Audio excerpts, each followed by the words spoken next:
बिस्मिल्लाहिर्रहमानिर्रहीम। अस्सलाम वालेकुम। आज हम बना रहे हैं ये मज़ेदार खीर। बहुत ज़बरदस्त खीर बनती है और बहुत क्रीमी होती है और बहुत जो है ना अच्छा टेस्ट होता है। इसका ज़रूर ट्राई कीजिएगा। यहाँ पर मैंने ले लिया है 3 किलो दूध और ये इसको स्लो आंच पे अभी मैं गरम कर लूँगी। जैसे ये गरम होगा फिर हम इसमें बाकी चीज़ें शामिल करते जाएंगे। मैंने न्याज़ दिलानी थी तो मैंने सोचा साथ में वीडियो भी बना लेते हैं। यहाँ पर मैंने जो है ना 1 प्याली चावल पानी में भिगो दिए हैं।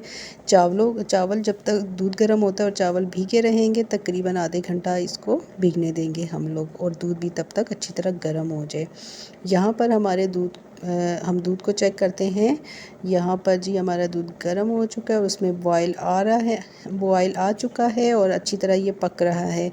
तो हम लोगों ने आंच तेज़ नहीं करनी, आंच हमने स्लो ही रखनी है, क्योंकि दूध से ज़रा भी नज़र हटाओ तो दूध वैसे तो नहीं गिरता, लेकिन जैसे ही थोड़ी देर के लिए नज़र हटाओ और दूध फ़ौरन गिर जाता है।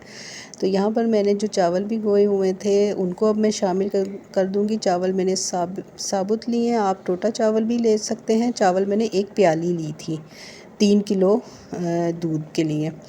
तो आप अपने हिसाब से जितनी आप बनाना चाहती हैं उसी हिसाब से फिर आप चावल भी ले सकते हैं। यहाँ पर मैं चावलों को अच्छी तरह मिक्स कर दूँगी। आज हम लोग तेज़ रखेंगे ताकि दूध को बॉयल आना शुरू हो जाए। साथ ही मैं 2 गिलास पानी भी शामिल करूँगी, क्योंकि चावल जो है ना वरना सारा दूध सोख कर लेंगे। पानी डालने से ये बैलेंस बराबर रहेगा। यहाँ पर मैंने 2 गिलास पानी डाला है 3 केजी दूध में और 1 प्याली हमने चावल लिया। इसको हम लोग पका लेंगे और ढककर हम लोग हल्की आंच पर इसको पकने के लिए रख देंगे, क्योंकि इसका कोई टाइम नहीं। आप हल्की आंच में जितना अच्छी तरह इसको पकाएंगे उतनी ही मज़े की ये खीर बनेगी। यहाँ पर मैं 1 घंटे के बाद मैंने चेक किया तो हमारा अच्छी तरह ये पक रही है स्लो आंच पे और काफ़ी हद तक ये पक चुकी है। लेकिन अभी भी हम लोग इसको और मज़ीद पकाएंगे। मैंने यहाँ पे बर्तन चेंज किया क्योंकि उस बर्तन में वो नीचे लग रहा था, तो यहाँ पर आपको थोड़े थोड़े ज़र्रे बीच में नज़र आ रहे होंगे, तो मैंने इसलिए फिर बर्तन चेंज कर दिया। तो यहाँ पर मैंने इसको हल्की आंच पर इसको पकाना है ताकि ये पकता रहे और साथ साथ मैं चम्मच भी चलाती रहूँगी, इसको छोड़ना बिल्कुल भी नहीं है। मैंने 1 प्याली इसमें चीनी शामिल कर ली। अगर कम होगी तो हम लोग फिर उसी हिसाब से और ऐड कर देंगे। तो यहाँ पर इसको मज़ीद पकाते रहेंगे। इसको हल्की आंच पे जितना हम लोग पकाएंगे उतनी ही मज़े की ये खीर बनेगी। तो यहाँ पर तकरीबन 3 से 4 घंटे बाद मेरी खीर अच्छी तरह से पक चुकी है और ये इसका फ़ाइनल लुक है।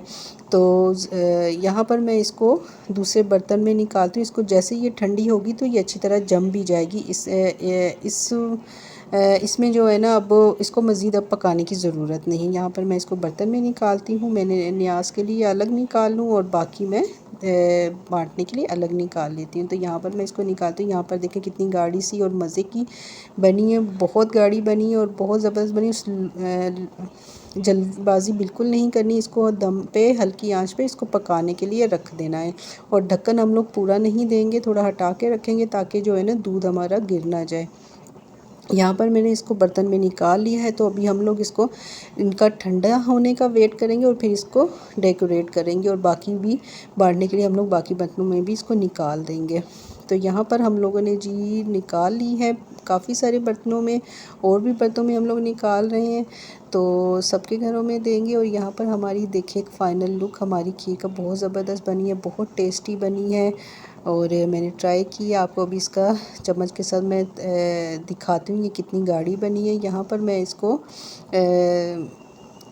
बादाम वगैरह से और पेपर से इसको गार्निश करके तो हम लोग इसको अभी न्याज़ दिला के हम लोग बांट देंगे। आप लोग ज़रूर ट्राई करिएगा, बहुत मज़े की बनती है। ज़रूर जो है ये रेसिपी ट्राई करिएगा और हल्की आंच पे इसका टेस्ट ही अलग आता है, बिल्कुल जैसे खोए की तरह हो। तो ज़रूर बनाइएगा।